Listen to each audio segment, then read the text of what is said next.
Seluar poket LG ni memang aku tunggu lama tau nak yang warna hitam dan saiz M. So bila aku tengok ada stok, cepat-cepat aku grab dan sekarang sampai kat rumah. Nampak tak packaging dia? Saya terkoyak je.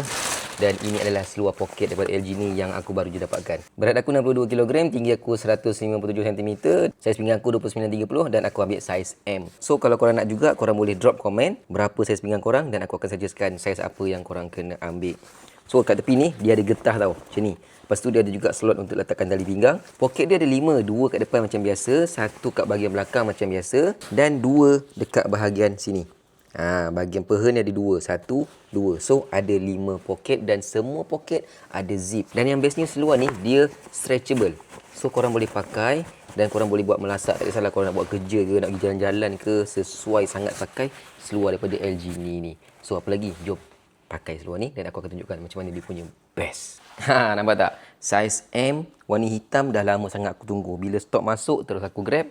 Poket 1, poket 2, poket 3, poket 4, poket 5 kat bahagian belakang ni. Semuanya ada zip. Memang sangat cantik kan? So apa lagi kalau korang suka seluar yang macam ni, boleh pakai untuk pergi kerja, boleh pakai untuk jalan-jalan.